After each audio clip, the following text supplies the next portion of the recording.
Maranatha, Tuhan Yesus segera datang.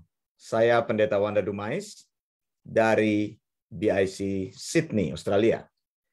Saudara yang dikasih Tuhan, menjelang peringatan kematian Yesus Kristus, saya ingin menyampaikan pengajaran ini berkaitan dengan kekudusan dan kebenaran Tuhan.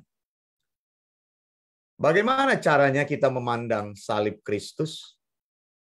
Di kayu salib, Yesus menanggung penderitaan badani sampai dia mati untuk membayar hukuman dosa manusia. Maksudnya begini, ketika Yesus Kristus mati di kayu salib, maka di mata Allah, hukuman mati yang seharusnya ditanggung oleh manusia telah selesai. Secara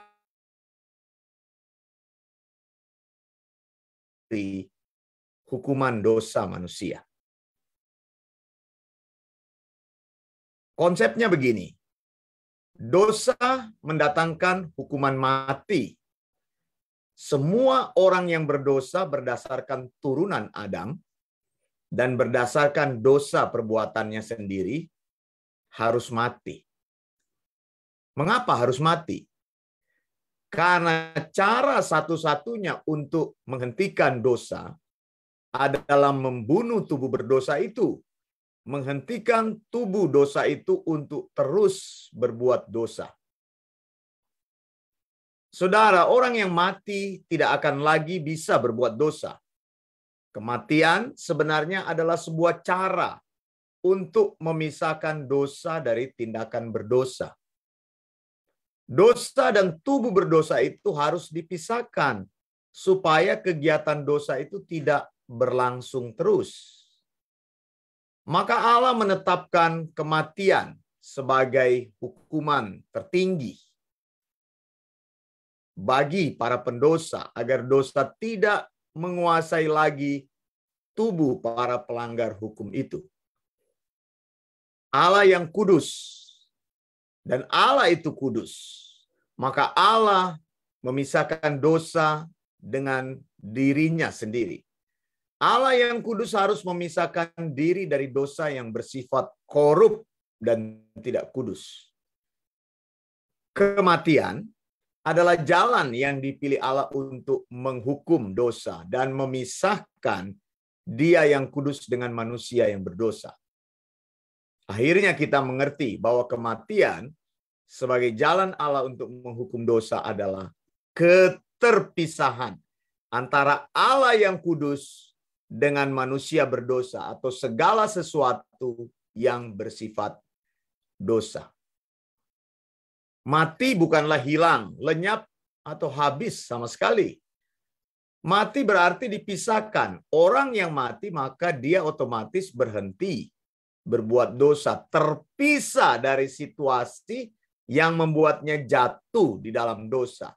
Di dalam kematian, kekuatan dosa juga otomatis berhenti. Kekuatan dosa tidak akan mampu lagi menyentuh orang yang sudah mati. Suatu kematian adalah sebuah perpisahan dan inilah jalan yang dipilih Allah untuk menghukum dosa. Untuk membuat dosa itu berhenti, maka Allah harus membunuh objek yang berdosa. Karena tanpa objek yang berdosa, dosa tidak bisa lagi diteruskan.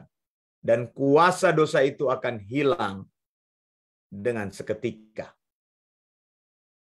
Saudara, manusia mengadopsi konsep ini ketika berusaha menegakkan hukum positif. Apa itu hukum positif? Positive law. Hukum positif adalah semua hukum yang dibuat manusia, baik hukum tertulis atau hukum yang diputuskan oleh pengadilan. Hukum positif berusaha menegakkan hukum bahwa para kriminal harus dikurung, dipenjara untuk memberikan efek jerah, dan juga memberikan hukum yang setimpal dengan perbuatan mereka itu. Dalam sebuah kurun waktu tertentu, seorang pelanggar hukum diputuskan bersalah.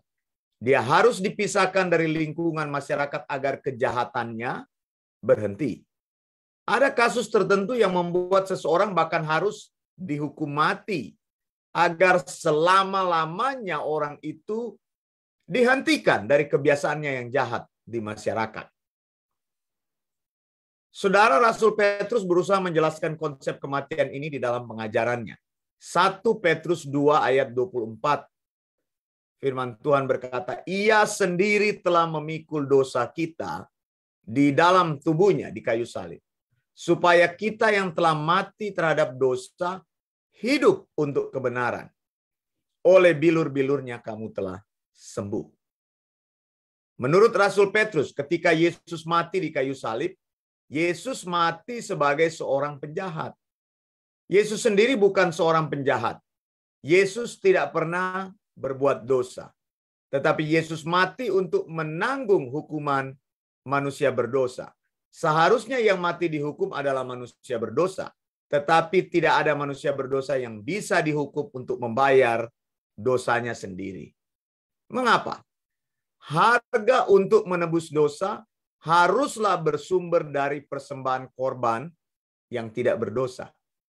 Dan dengan cara itulah, maka penebusan dosa bisa terjadi. Saudara, kita bisa memandang salib Yesus seperti ini. Ketika Yesus mati di kayu salib, maka kita harus memandang diri kita ada di kayu salib bersama Yesus. Dan kita memandang diri kita mati terhadap dosa. Dosa dibunuh saat Yesus disalib. Dan kuasa dosa berhenti saat Yesus menanggung hukuman dosa di kayu salib. Dua hal ini yang terjadi di salib Yesus Kristus. Yang pertama, hukuman dosa ditanggung oleh Yesus. Yang kedua, kuasa dosa tidak lagi berkuasa atas hidup manusia. Jadi setiap orang yang menerima karya Kristus di kayu salib harus mengerti ini. Bahwa sejak Kristus mati di kayu salib, dengan demikian dirinya juga mati bersama Kristus, maka Allah memandang orang berdosa yang menerima karya Kristus sebagai orang yang telah bebas dari dosa. Maka orang tersebut mengalami posisi yang baru, yaitu menjadi orang kudus. Menjadi orang suci tanpa dosa, berada di titik nol kembali. Bahwa sejak Kristus mati di kayu salib, maka dosa tidak bisa berkuasa lagi di dalam kehidupan orang yang menerima Kristus. Lalu apakah orang tersebut akan hidup sebagai orang yang kebal terhadap dosa? Tidak juga. Orang tersebut mampu melawan dosa, tetapi orang itu tidak kebal terhadap dosa. Rasul Petrus menjelaskan bahwa orang yang menerima karya Kristus di salib adalah orang yang pertama telah mati terhadap dosa, yang kedua hidup untuk kebenaran. Konsep ini bisa diuji kalau seseorang terus-menerus jatuh bangun di dalam dosa, maka sesungguhnya orang tersebut belum mati terhadap dosa. Apabila seseorang selalu tinggal di dalam kehidupannya yang berdosa, maka orang tersebut tidak akan mampu hidup untuk kebenaran. Orang yang telah mati terhadap dosa tidak akan terus-menerus berbuat dosa atau tinggal di dalam kehidupannya yang berdosa. Kekuatan salib Kristus belum menyentuh hidupnya.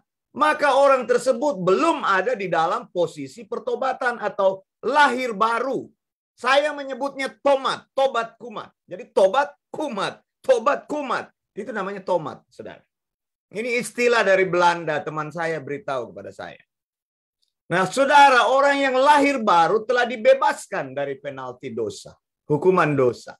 Orang itu tidak mati karena dosa, tetapi orang itu mati bersama Yesus yang mati karena dosanya. Orang yang lahir baru juga mempunyai kekuatan untuk melawan dosa. Karena kuasa dosa yang mengikat hidupnya telah dipatahkan atau dihancurkan oleh Yesus. Maka setiap orang yang lahir baru mempunyai tujuan ini yaitu hidup kudus bagi Tuhan. Dan orang yang lahir baru mempunyai keinginan untuk hidup bagi kebenaran Tuhan. Pertanyaannya, kalau engkau tidak hidup kudus, bagaimana mungkin engkau mau mencari kebenaran Tuhan? Yang kedua saya tanyakan, kalau engkau mau mencari kebenaran Tuhan, bagaimana mungkin engkau tidak hidup kudus? Jadi saudara, kekudusan dan kebenaran Tuhan harus berjalan seimbang.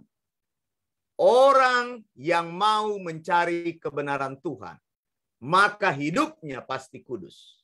Dan orang yang hidup kudus pasti punya keinginan untuk mencari Tuhan. Saya Pendeta Wanda Dumais dari Bible Independent Church, BIC, dan Eleos Theological School, ETS. Maranatha, Tuhan Yesus segera datang. Blessings. Salam dari Sydney.